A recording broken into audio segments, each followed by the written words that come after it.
Halo teman-teman semua, apa kabar? Semoga teman-teman dalam keadaan sehat walafiat ya, dan selalu dalam lindungan Allah Subhanahu wa Ta'ala. Amin, amin ya Rabbal alamin. Sebelumnya perkenalkan, nama saya Fathan Aziz Ramadan. Saya adalah mahasiswa dari UIN Syekh Nurjati Cirebon, Fakultas Ilmu Tarbiyah dan Keguruan, jurusan Pendidikan Madrasah Guru Ibtidaiyah atau PGMI dari semester 2 kelas PGMI 2C. Nah, di dalam video ini saya buat untuk memenuhi syarat ujian akhir semester mata kuliah kajian ilmu pengetahuan alam di MI atau SD dengan dosen mengaku Ibu Nur Atikoh MPD. Nah, di dalam video kali ini saya akan menganalisis video yang telah saya tonton yang berjudul Kelas 4 Peduli Terhadap Makhluk Hidup. Ayo cintai lingkungan. Nah, sebelumnya di sini saya akan menganalisis dulu nih di dalam video tersebut ada apa aja sih yang dibahas. Yaitu saya akan membahas menggunakan poin 5W plus 1H. Yang pertama ada yaitu what atau apa sih yang dibicarakan dalam video tersebut. Nah, video tersebut membahas atau temanya itu tentang proses belajar mengajar tentang peduli terhadap makhluk hidup atau peduli terhadap lingkungan seperti itu. Kemudian yang kedua ada who, siapa sih yang terlibat di dalam video pembelajaran tersebut. Nah, yang terlibat di dalam video pembelajaran tersebut tentunya ada guru, kemudian ada peserta didik, dan ada warga sekitar di sekolah tersebut. Salah satu contohnya yaitu seorang tukang kebun seperti itu. Kemudian lanjut ke where, di mana video pembelajaran tersebut berlangsung. Video pembelajaran tersebut berlangsung di SDN Pondok Pinang 10 pagi. Kemudian kapan video pembelajaran tersebut berlangsung? Nah, tentunya video pembelajaran tersebut berlangsung ketika sedang kegiatan belajar mengajar, yaitu di kelas itu. Kemudian why atau mengapa.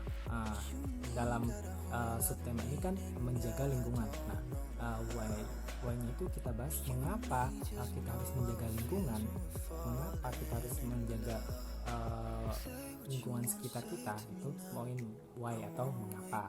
Kemudian how di sini membahas tentang bagaimana cara kita menjaga lingkungan di sekitar kita, seperti itu. Nah, itu yang menggunakan poin 5W plus 1H. Kemudian kegiatannya di sini yaitu pertama kegiatan pembukaan, kegiatan persiapan, yaitu guru melakukan persiapan mengajar dengan menyiapkan, yaitu pertama ada materi atau alat peraga atau media sebagai contoh nyata dari materi yang akan disampaikan. Kemudian yang kedua ada kegiatan pendahuluan. Nah, tentunya guru sudah di dalam kelas dan melakukan pembukaan proses belajar mengajar dengan membangun bonding guru menyapa peserta didik dan menanyakan kesiapan belajar. Kelas dimulai dengan berdoa sebelum belajar. Nah, setelah berdoa, kemudian guru pun menanyakan kabar murid-muridnya, bagaimana kabarnya, lalu siapa yang tidak hadir pada hari itu pada saat belajar mengajar, seperti itu. Kemudian kegiatan intinya yang ketiga. Nah, kegiatan intinya yaitu di sini yang pertama itu ada kegiatan melakukan ice breaking dengan tepuk semangat. Nah, metode ini tentunya dapat membentuk anak lebih rileks sehingga mudah memahami penjelasan dari guru. Kemudian yang kedua, memberikan pertanyaan. Apa sih yang sudah dilakukan siswa dalam menjaga lingkungan? Contohnya apa aja? Kemudian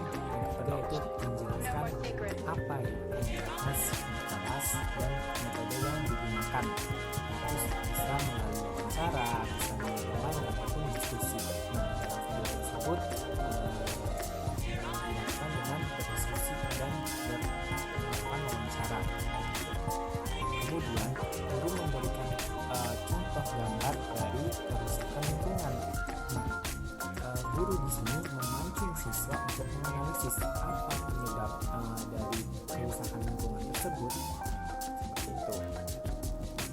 Kemudian lanjut yaitu siswa diberikan kasus lalu berdiskusi bersama kelompoknya, untuk kelompok kecil. Setelah itu, setelah berdiskusi, dipresentasikan di depan kelas. Nah, siswa dalam hal ini dapat menganalisis sendiri dampak, penyebab maupun solusi apa yang menyebabkan kerusakan lingkungan tersebut, seperti itu. Nah, kemudian siswa lain atau kelompok lain memberikan tanggapannya pada yang presentasi. Nah, hal ini tentunya dapat menjadi stimulan agar anak didik atau peserta didik menjadi lebih aktif dalam hal diskusi. Nah, yang terakhir yaitu ada kegiatan penutup. Di akhir ini kegiatan tentunya guru tidak lupa memberikan kesimpulan dari pembelajaran yang telah diberikan pada kegiatan pembelajaran pada hari tersebut. Terus guru pun sebagai pemandu dan mengoreksi atau mengevaluasi kepada siswa apakah sudah memahami materi yang dipelajari pada hari tersebut yang telah disampaikan, seperti itu. Nah, kita lanjut nih ke poin yang pertanyaan pertama, yaitu pendekatan apa sih yang digunakan di dalam video tersebut? Nah, menurut saya pribadi, pendekatan yang digunakan di dalam video pembelajaran tersebut yaitu ada dua. Yang pertama ada pendekatan saintifik, kemudian yang kedua ada pendekatan lingkungan. Yang pertama yaitu ke pendekatan saintifik. Apa sih pendekatan saintifik itu? Nah, pendekatan saintifik ini merupakan model pembelajaran yang dimana menggunakan kaidah-kaidah keilmuan yang memuat serangkaian aktivitas pengumpulan data, baik melalui observasi, bertanya, eksperimen, mengolah informasi atau data, kemudian mengkomunikasikannya, seperti itu. Nah, tujuan dari pendekatan saintifik sendiri adalah untuk meningkatkan kemampuan berpikir siswa atau membentuk kemampuan dalam menyelesaikan masalah secara sistematik. Kemudian menciptakan kondisi pembelajaran supaya peserta didik merasa bahwa belajar itu merupakan suatu kebutuhan, melatih peserta didik dalam mengemukakan ide-ide, kemudian meningkatkan hasil belajar peserta didik dan mengembangkan karakter peserta didik. Nah, dalam hal ini jelas tentunya bahwa pendekatan yang dalam video tersebut sudah jelas. Jadi pendekatan yang digunakan adalah pendekatan saintifik. Kemudian dari karakteristik sendiri pendekatan saintifik ini yaitu berpusat pada siswa yang pertama. Kemudian melibatkan keterampilan proses sains dalam hal mengkonstruksi konsep, hukum atau prinsip. Kemudian dapat mengembangkan karakter siswa, lalu melibatkan proses-proses kognitif yang potensial dalam merangsang perkembangan intelektual, khususnya keterampilan berpikir tingkat tinggi. Nah, jadi sudah jelas ya di dalam video pembelajaran tersebut menggunakan pendekatan saintifik. Karena video pembelajaran tersebut juga banyak ada kegiatan diskusi, lalu wawancara seperti itu untuk mengumpulkan informasi. Jadi para siswa atau peserta didik ini dilatih untuk berpikir kritis dan menemukan masalah dan solusi dari sebuah permasalahan yang dipertanyakan oleh seorang guru, seperti itu. Kemudian lanjut ke pendekatan yang kedua, yaitu ada pendekatan lingkungan. Pendekatan lingkungan ini merupakan pendekatan pembelajaran yang berusaha untuk meningkatkan keterlibatan peserta didik melalui pendayagunaan lingkungan sebagai sumber belajar. Jadi intinya pendekatan lingkungan ini mengikut sertakan peserta didik untuk turun langsung ke lapangan, yaitu untuk dalam hal belajar memperkaya ilmu pengetahuan, tentunya dalam hal memecahkan masalah lingkungan dan menanamkan sikap cinta terhadap lingkungan, seperti itu. Bagaimanapun tujuan dari pendekatan ini sendiri adalah yaitu supaya kegiatan belajar lebih menarik dan tidak membosankan, karena kegiatan ini kan dilaksanakan di luar sekolah atau di lapangan seperti itu. Kemudian supaya hakikat belajar itu lebih bermakna karena siswa dihadapkan pada keadaan yang sebenarnya. Kemudian supaya bahwa yang dapat dipelajari itu lebih kaya dan aktual sehingga kebenarannya pun akurat.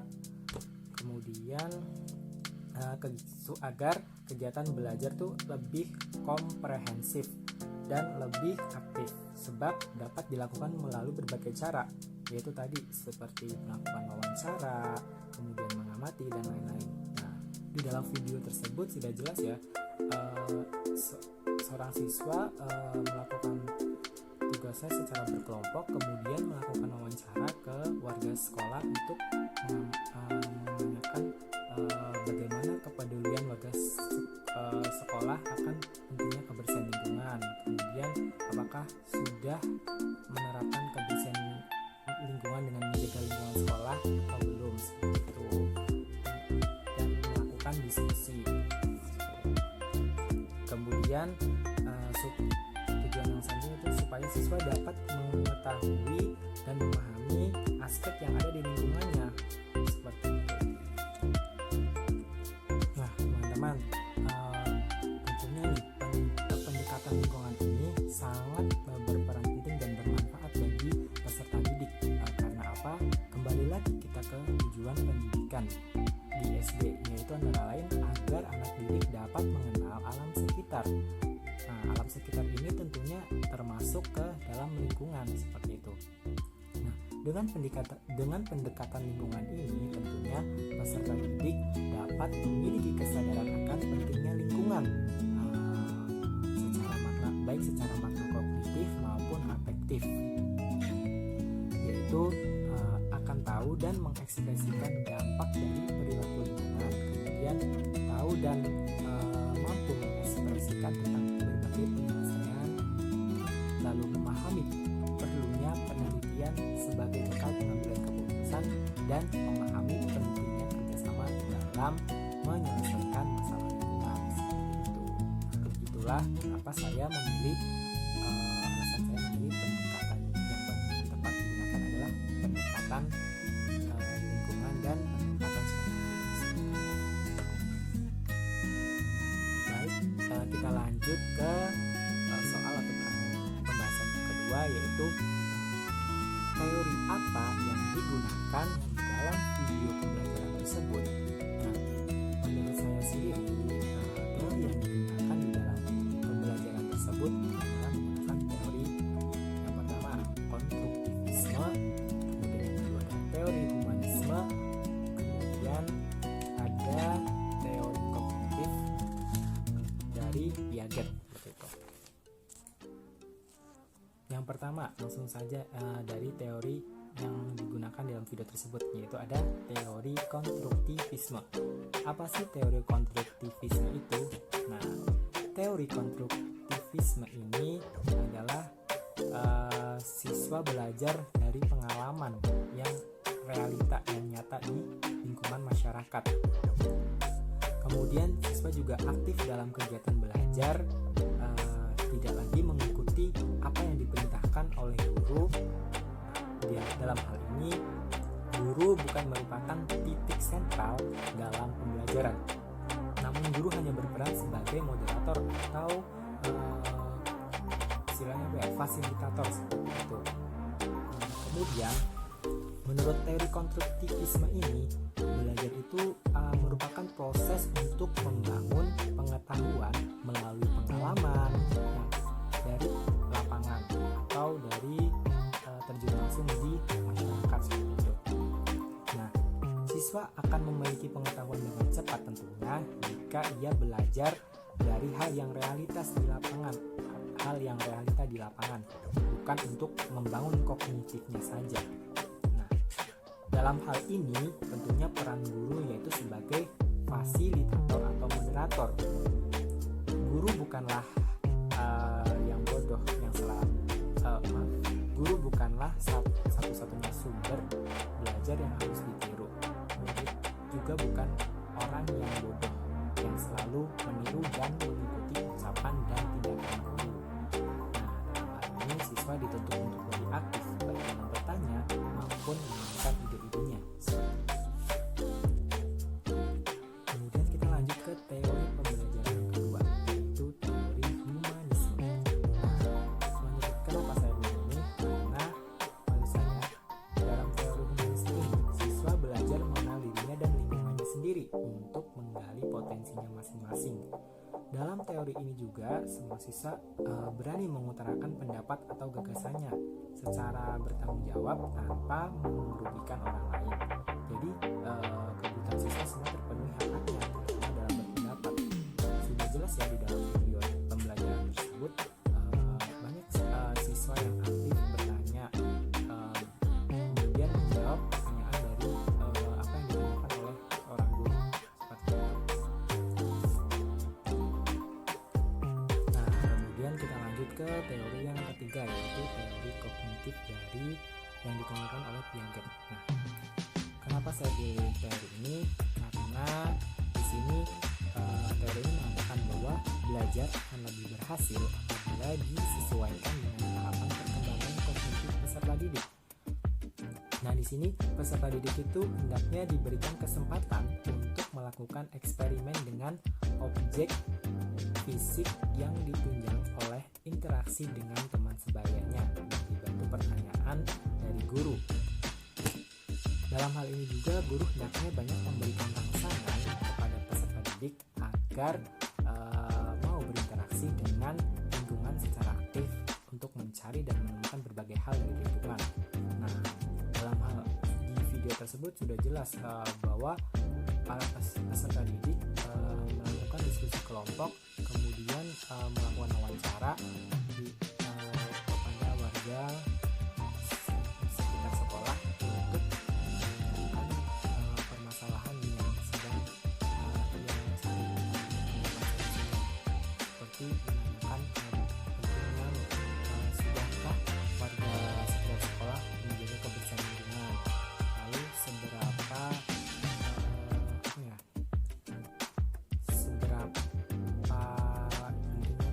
kebersihan lingkungan itu menurut para warga sekolah itu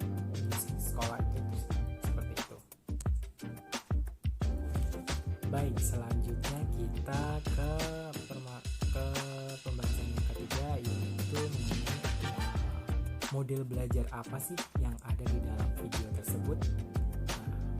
Nah, menurut saya model yang digunakan di dalam video pembelajaran tersebut itu ada beberapa model, yaitu yang pertama ada model pembelajaran contextual teaching and learning atau CTL, kemudian yang kedua ada model pembelajaran kooperatif, lalu ada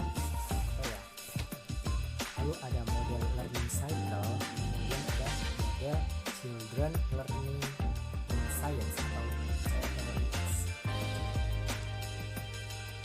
Langsung saja ke model pembelajaran yang pertama, yaitu model pembelajaran contextual teaching and learning atau CTL. Nah, model pembelajaran ini yaitu pembelajaran yang mendorong guru untuk menghubungkan antara materi yang diajarkan dan situasi dunia nyata. Jadi dalam hal ini guru itu mendorong siswanya atau mengajak siswanya untuk terjun langsung ke masyarakat atau lingkungan sekolah. Contohnya dalam situasi dunia nyata, yaitu mengaitkan dengan kehidupan sehari-hari. Seperti itu kaitannya dengan menjaga lingkungan. Kemudian dalam hal ini juga pengetahuan yang dimiliki siswa dan penerapannya dalam kehidupan sehari-hari dengan prinsip pembelajaran, yaitu yang pertama aktivitas siswa, yakni siswa aktif melakukan dan mengalami, tidak hanya menonton kemudian mencatat atau mendengarkan materi dari guru, tapi dalam hal ini juga melakukan pengembangan sosialisasi sehingga peserta didik dapat belajar bersama atau berkelompok dan tentunya dapat aktif dalam kegiatan belajar mengajar seperti itu. Kemudian lanjut ke model pembelajaran yang kedua, yaitu ada model pembelajaran kooperatif. Nah, model pembelajaran kooperatif ini yaitu model pembelajaran yang mengutamakan kelompok yang bertujuan untuk menciptakan pendekatan pembelajaran yang efektif. Nah, adapun prinsip pembelajarannya dalam model pembelajaran kooperatif yaitu setiap anggota kelompok bertanggung jawab atas segala sesuatu yang dikerjakan dalam kelompoknya dan berpikir bahwa semua kelompok itu memiliki tujuan yang sama. Kemudian dalam kelompok terdapat pembagian tugas secara merata dan dilakukan setelahnya saling. Kemudian kelompok untuk belajar bersama-sama pelajaran bertanggung jawab atas semua pekerjaan kelompok. Nah, tentunya dalam video tersebut sudah jelas ya, pembelajarannya dilakukan secara kelompok, kemudian nanti didiskusikan dan dipresentasikan di depan di kelas di depan teman-teman yang lain seperti itu. Kemudian kita lanjut ke model pembelajaran yang ketiga, yaitu ada model pembelajaran learning cycle. Nah, model pembelajaran ini yaitu berpusat pada siswa atau student center. Adapun tahapannya yaitu tahap pembangkitan minat, yaitu merupakan tahap awal dari siklus belajar. Kemudian eksplorasi, yaitu dibentuk kelompok 2-4. Kemudian diberikan kesempatan untuk bekerja sama di dalam kelompok tersebut. Selanjutnya ada tahap penjelasan, di mana guru dituntut untuk mendorong siswa untuk menjelaskan suatu konsep dengan kalimat atau pemikirannya sendiri. Kemudian selanjutnya itu tahap elaborasi, yaitu membantu siswa membangun pemahaman yang luas tentang konsep yang diterangkan. Dan yang terakhir yaitu tahap evaluasi, mengamati pengetahuan atau pemahaman siswa dalam menerapkan konsep baru. Nah, dalam model learning cycle ini sudah jelas tentunya dalam video tersebut bahwa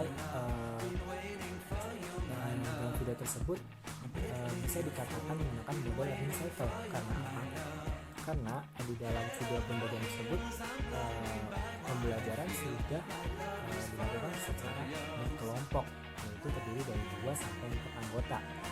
Kemudian juga di situ para siswa dilatih atau dituntut untuk aktif dalam belajar, seperti melalui tahapan pengamatan, bertanya atau wawancara, kemudian menemukan solusi, lalu mengkomunikasikannya dan mempresentasikannya di depan teman-temannya seperti itu. Nah, dalam hal ini juga seorang guru mengamati atau mengevaluasi seberapa jauh siswa dalam mengangkat materi atau dalam menemukan solusi suatu permasalahan yang diberikan oleh guru seperti itu. Nah, kemudian kita lanjut ke model pembelajaran yang terakhir, yaitu menurut saya adalah model pembelajaran Children Learning in Science atau CLIS. Nah, apa sih model pembelajaran Children Learning in Science? Yaitu model pembelajaran yang berusaha mengembangkan ide atau gagasan siswa tentang suatu masalah tertentu dalam pembelajaran serta rekonstruksi ide atau gagasan berdasarkan hasil pengamatan atau observasi ataupun melalui mencermati buku. Nah, seperti itu. Jadi di dalam hal ini model Children Learning Science sudah jelas dalam video tersebut bisa dikatakan menggunakan model pembelajaran ini. Karena apa? Karena di dalam video pembelajaran tersebut siswa juga melakukan observasi atau pengamatan di lingkungan sekolahnya, mengamati lingkungan sekitarnya, juga melakukan wawancara seperti itu untuk menemukan atau menggali berbagai informasi dan pengetahuan yang diperolehnya seperti itu. Nah, adapun tahapan-tahapan dalam model Children Learning in Science yaitu pertama ada tahap orientasi ini atau pengenalan, yaitu memusatkan perhatian siswa, kemudian dilakukan dengan cara menunjukkan berbagai fenomena yang terjadi di alam. Nah, dalam hal ini guru telah mencontohkan atau memberikan fenomena alam atau pada gambar fenomena alam kerusakan lingkungan yang terjadi di lingkungan sekitar, seperti ada tanah longsor, banjir, tsunami, gitu. Kemudian yang kedua yaitu tahap pemunculan gagasan, di mana upaya yang dilakukan guru adalah untuk memunculkan gagasan siswa tentang topik yang dibahas dalam pembelajaran. Jadi dalam hal ini guru hanya memantau, istilahnya menjadi moderator. Nah, guru hanya memberikan tema atau gambar permasalahan, kemudian siswa yang menemukan jawabannya atau solusinya, memecahkan masalahnya sendiri, yaitu dengan memunculkan gagasan atau pendapat dari siswa tersebut, apa yang didapat dari hal yang dipelajari hari ini, seperti itu. Kemudian tahap yang ketiga yaitu tahap penyusunan gagasan. Nah, dalam hal ini yaitu mendiskusikan masing-masing dalam kelompok kecil sambil melakukan pengamatan, observasi ataupun wawancara. Nah, kemudian hasil diskusinya ditulis di dalam kertas selembar atau kertas pengamatan lembar kerja siswa yang kemudian nantinya setelah selesai dipresentasikan di depan kelas, di depan teman-temannya. Jadi dengan diskusi ini para siswa atau peserta didik bisa mengungkapkan kembali dan saling bertukar gagasan atau bertukar pikiran, seperti itu. Kemudian yang terakhir yaitu ada tahap penerapan gagasan, yaitu siswa dibimbing untuk menerapkan gagasan baru yang dikembangkan melalui percobaan atau observasi di dalam situasi baru, seperti itu. Nah, kemudian kita lanjut ke pembahasan yang terakhir nih, yang keempat, yaitu menganalisis kelebihan dan kekurangan dari video pembelajaran tersebut. Nah, ada pun yang pertama yaitu kelebihannya. Kelebihan dalam video pembelajaran tersebut yaitu yang pertama, menjadikan dalam video tersebut menjadikan siswa belajar dengan lebih aktif dan semangat tentunya, dan siswa menjadi berpikir lebih kritis. Kemudian yang kedua yaitu dapat membantu siswa untuk memperbaiki dan meningkatkan keterampilan dan proses kognitif. Kemudian dapat menguatkan pengertian, ingatan, dan transfer melalui pendekatan dalam pembelajaran. Kemudian menimbulkan rasa senang pada siswa karena tumbuhnya rasa ingin menyelidiki dan rasa ingin tahu, seperti itu. Kemudian yaitu kelebihan selanjutnya berpusat pada siswa dan guru berperan sama-sama aktif untuk mengeluarkan gagasan. Nah, kemudian yang selanjutnya itu situasi proses belajar mengajar jadi lebih terangsang, kemudian mengembangkan bakat dan kecakapan individu. Nah, siswa pun bisa belajar dengan memanfaatkan berbagai jenis sumber belajar. Itu bisa dari lingkungan sekitar, tanpa memerlukan alat atau biaya yang mahal. Itu kelebihannya. Nah, ada pun kekurangan di dalam video tersebut adalah menurut saya sendiri, yaitu bahwa video pembelajaran tersebut tidak adanya ice breaking atau yang hiburan seperti itu, yang tentunya ice breaking ini kan sangat dibutuhkan oleh para peserta didik agar di dalam kegiatan belajar mengajar ini siswa itu tidak bosan atau tidak jenuh. Jadi intinya di dalam proses belajar mengajar harusnya guru mengiringi kegiatan belajar mengajar dengan ice breaking ataupun permainan atau games agar siswa atau peserta didik dalam belajar ini lebih semangat, aktif, tidak jenuh, tidak ngantuk, tidak bosan, seperti itu. Mungkin itu saja penjelasan yang dapat saya sampaikan. Kurang lebihnya saya mohon maaf. Wahidul kalam, wallahul muwaffiq ila aqwamit thoriq. Wassalamualaikum warahmatullahi wabarakatuh.